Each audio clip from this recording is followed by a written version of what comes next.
Settlement is an on-the-ground resource in East Harlem. We've been in the community for over 127 years, and we service about 10,000 residents on an annual basis.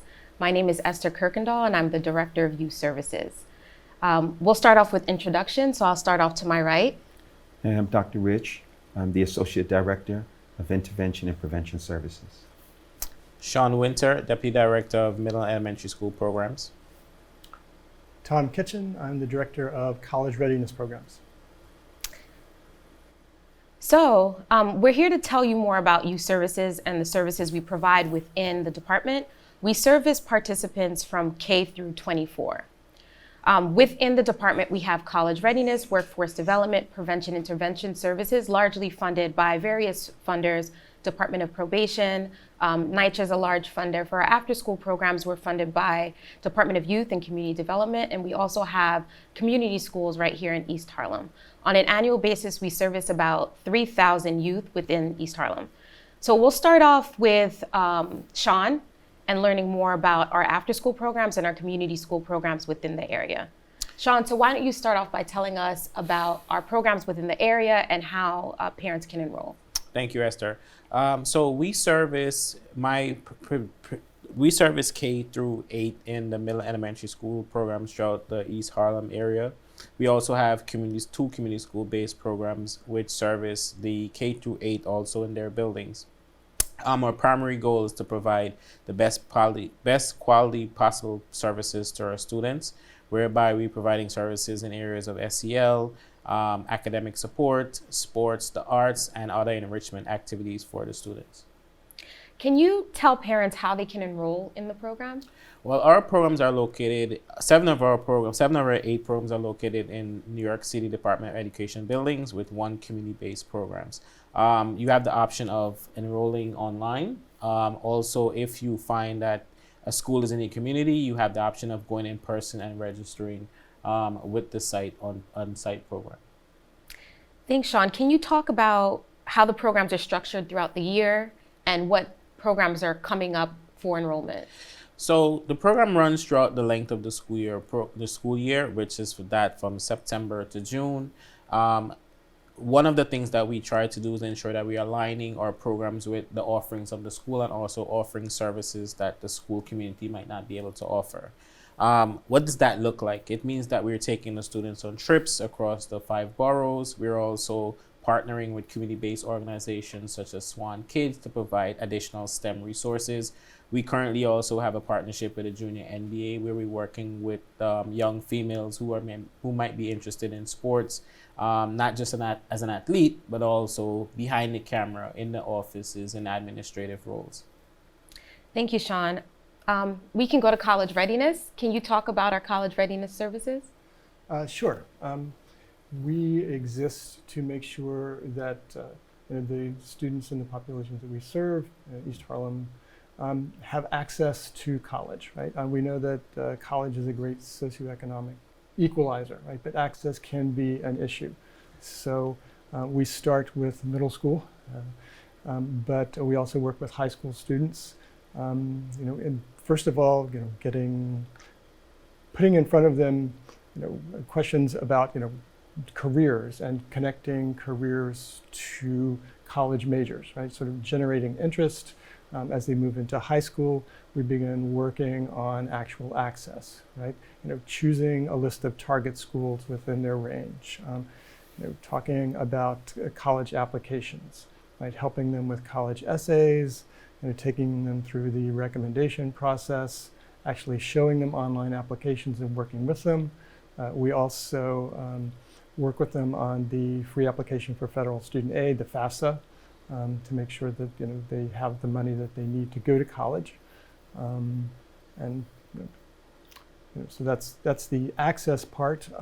We work with them actually even after they've been accepted to sort through the offers they get. Again, helping them look at various packages to see which one financially or I guess educationally would be best for them. And we actually follow them into college. Alumni from our program we still keep in touch with through our PACT program, our program alumni college transition. So we try to keep in touch with them, support them at all levels. Great. So can you talk about any fees associated with the program? Are there any fees associated? There are no fees associated with the program. One thing I should mention is that right now we're primarily school-based. So we are working specifically with a number of middle and high schools in the area. But we are looking also to serve students just in the community, right? So we're looking to move to a model where we're in the schools, but also where anyone in the community can come to our location and enroll, or get some advice, get some help, because that's what we're there for. I know some parents out there are probably wondering about scholarships. Are there scholarships available through Union Settlement? There are. We do have scholarships specifically that Union Settlement provides. Also, we help students to identify and apply for scholarships that come from outside the organization. But yes, we do provide scholarships for students associated with us. Thank you, Tom. I'll now pass it over to Dr. Rich to talk about our preventative services. So we service young people from 13 to 24, but our concentration is 16 to 24. And the focus is to help young people navigate through a lot of the challenges in life, the difficulties, the things that get in the way, some of the personal or family or community obstacles that stop them from being able to progress. So the goal is to continue to develop services that have a prevention focus as well as an intervention focus. The prevention focus is really, let's do the stuff necessary to redirect them in a different way so that they don't end up needing intervention, counseling, treatment, and so on. The intervention services is to kind of cut into when we see these high risk patterns and so on. So for example, we have HSE services focused in on preparing young people for the GED/HSC test, and those who have taken the test to talk to them about what continuing education means, right? What does it mean to either go down the road of higher education, post-secondary learning, or vocational trainings, and employment? And that brings us to another component, which is our employment component, focused on helping young people 16 to 24 kind of get on a career trajectory. So part of it is generally getting a job, but really it's what does it mean to enter the workforce and grow. So part of it is exploring career options. What are your interests? What are the requirements in those fields to develop professionally, to grow, to earn, and then getting them on that journey. There are those who come in that have kind of a slow track path. They don't have a lot in place.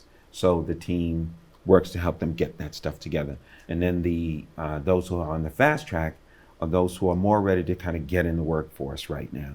So we move with them to just make sure they're interview ready, resumes are together, cover letters are together, their professionalism is appropriate, and then we send them on interviews and meetings and so on to help them move forward. We also do sector-based trainings with them that help them gain certifications so that they can raise their marketability, and demonstrate that they do bring something to the table. We do have a lot of disconnected youth, which means unemployed or out of school, so they don't have a lot on the ball yet. So being able to get a certificate is helpful. And then we have what might be kind of classed as alternatives programs, right, that help young people with redirection. On the intervention side, we have programs that are focused on probationers and high-risk youth. One is our AIM program, which is advocacy, intervention, and mentoring. And the focus is to work with young people that are on probation that could redirect their life if given the right support. They either do a 6-month or a 9-month stay in the program.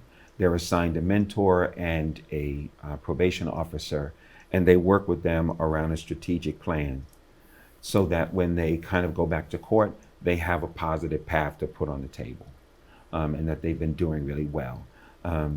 We have another program also funded by DOP, which is our Works Plus program, and that is for young people that are a little older than 24, 16 to 30. And the goal is life skills with the ultimate goal of independent living success.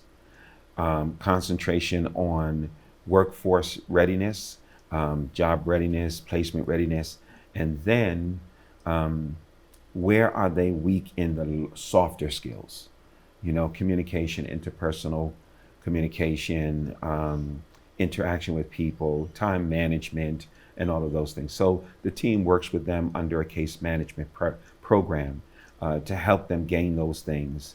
And they're in the program 6 weeks of training and then 6 months of aftercare so that they can begin to get the support they need to navigate into, you know, the larger setting.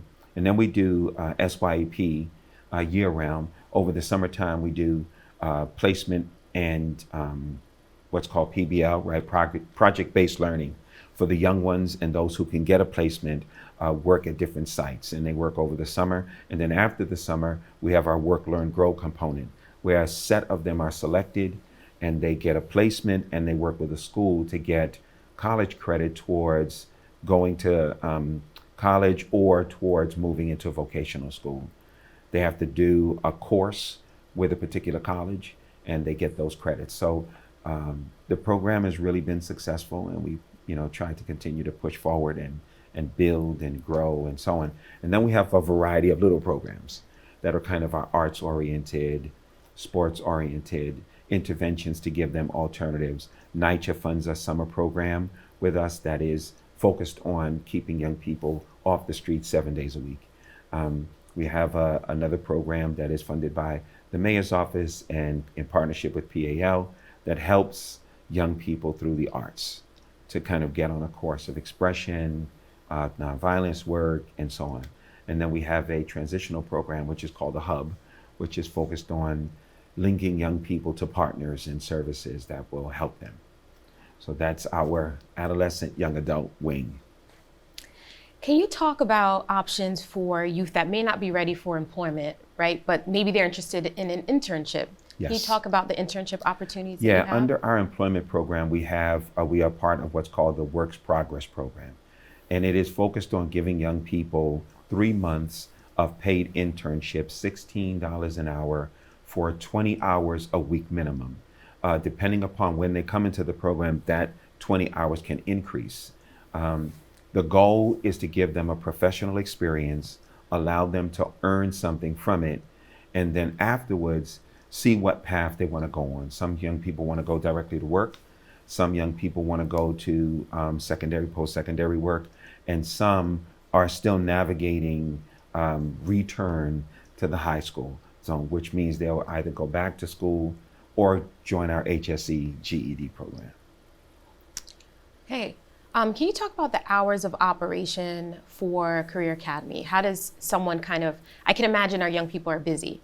Yes. So how does your team kind of fit into their schedule to provide services? So our general service schedule is from 10 to 5, but they are able to communicate, contact the team after hours, and then get an appointment. And when they come in, they do a kind of once over with them on what their interests are, where they're at academically, what their focus might be in terms of employment, and then they are asked to go through a 1 to 2 week preparation before they move to placement.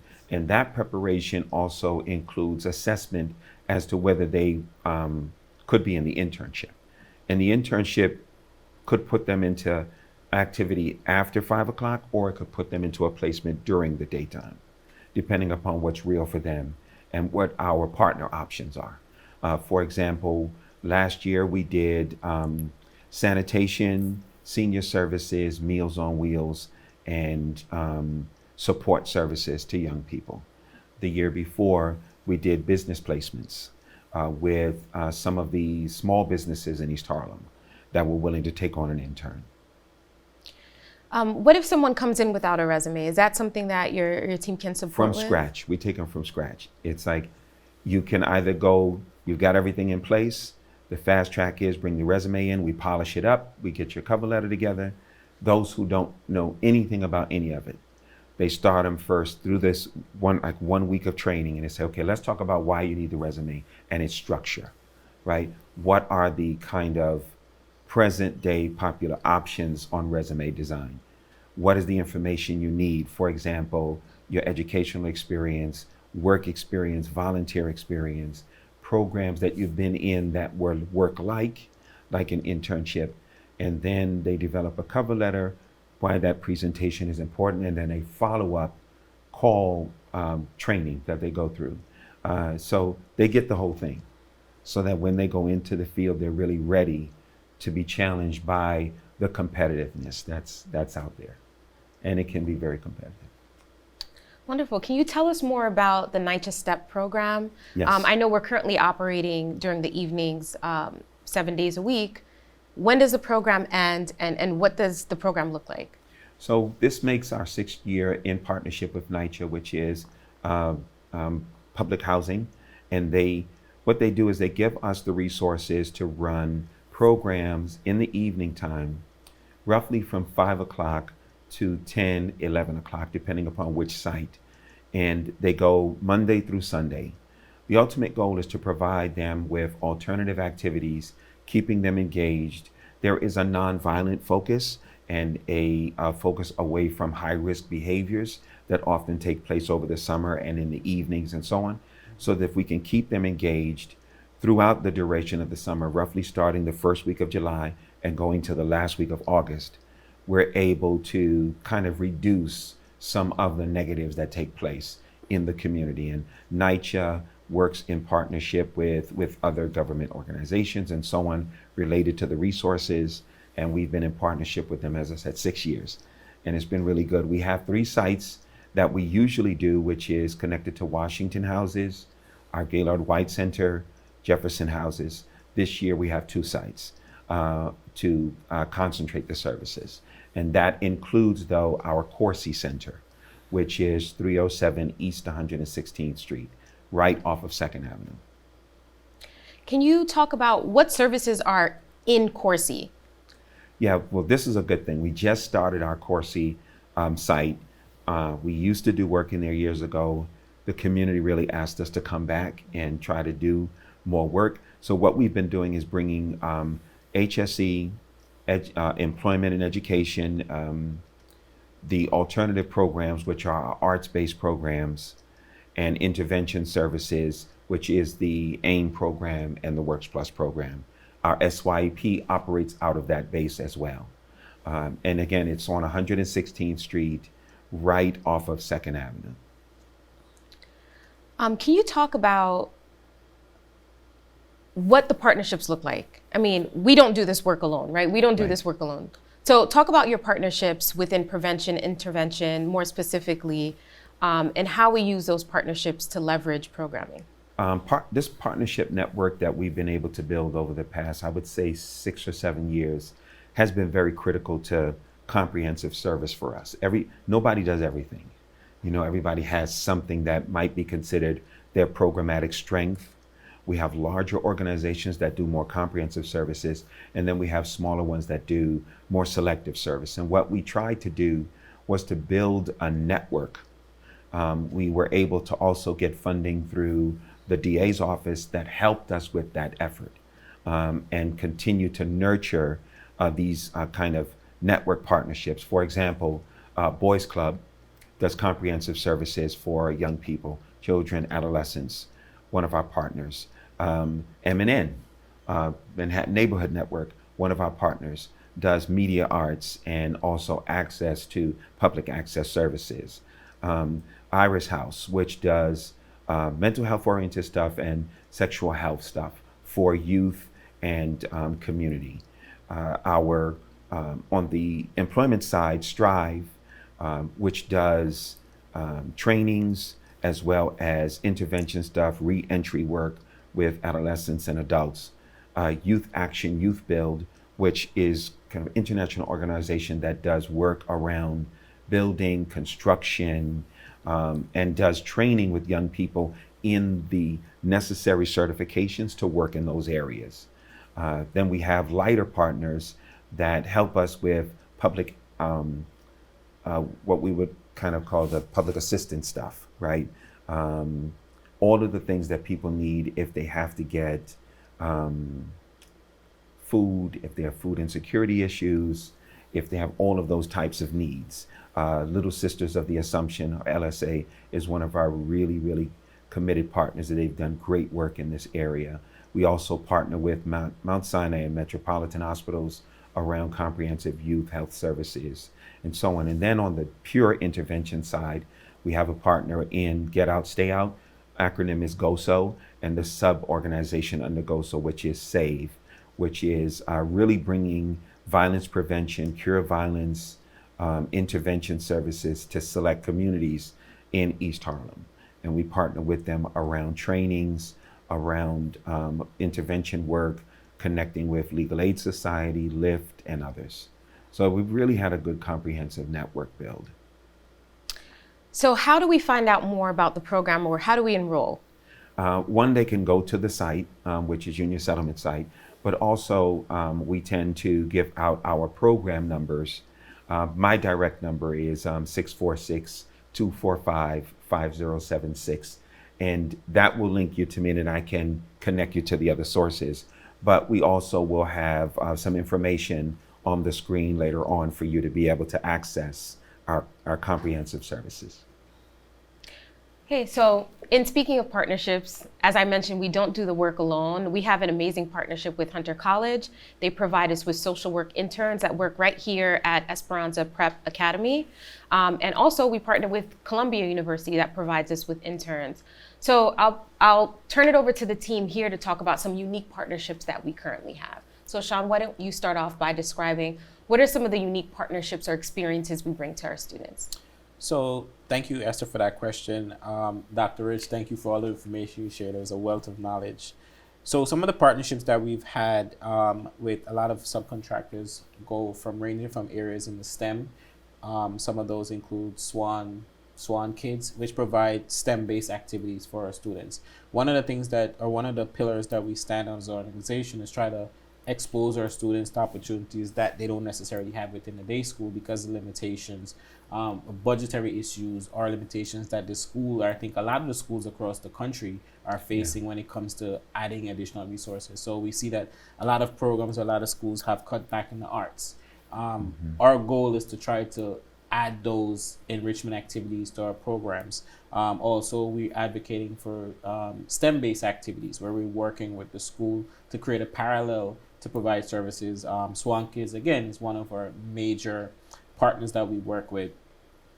We've also recently developed a partnership with the Junior NBA where they're encouraging sport development within our female population, our young women, going into the world of work, also college, looking at college scholarships, because we know that you start thinking about those things in the junior high school level, or at even at some point as fifth grade, you start thinking or streamlining your thoughts into what direction you want to go. So we want to expose our students to those type of opportunities. We also have a college readiness program where we partner with a lot of community-based colleges, creating opportunities, and Tom may speak more to that, creating opportunities for our students where they start thinking about what direction I want to go to in terms of career, and not necessarily going to college, but maybe going to a trade school, and start kind of aligning their thoughts and working with them, their parents and their teachers in the school community to kind of streamline their thoughts and how they're approaching those opportunities. Tom, in 60 seconds, do you want to share some of your partnerships? Our primary partners are the schools that we're working with, right? So we work very closely with school administration, school counselors, so that we try to make it as seamless as possible for the students that we serve to integrate and understand our services as part of the school process, right? So that they understand that moving from high school to college, is a natural, easy thing to do. Can you talk about the writing workshops that we host and our partners with the writing workshop? Sure. We have a summer program, which we just finished for this year. It was 6 weeks. We partner with an organization called the House of Speakeasy, which is a nonprofit that links writers with schools and students in the community. So we had a House of Speakeasy instructor come and work with students in the program on developing a college essay, working on resumes. And we also, at the same time, we're working with them on college applications and their FAFSA applications. So, awesome. Excellent. Thank you all for sharing all of the information that you did. I will highlight for the audience, our programs are free. There is no cost to our programs. To find out more, you can use a QR code or you can go to unionsettlement.org. Many of our programs are school-based, many are community center-based. If there are programs that you may think that could benefit the community that you have not heard about today, we're actually releasing a survey to launch our strategic plan. Please see our website for more information on that, or you can use the link below. Thank you for your time. Again, this is Esther Kuykendoll, Dr. Rich, Sean Wynter, and Tom. And we hope to see you at any one of our schools or centers to receive services. Thank you.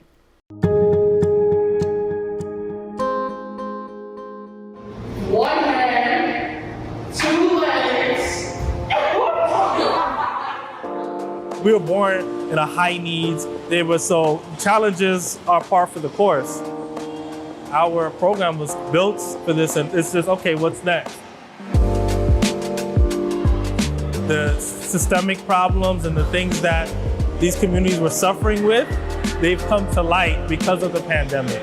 And these East Harlem residents, their story can't just be all resilience and toughness. At some point, they have to have all the needs on a holistic level met.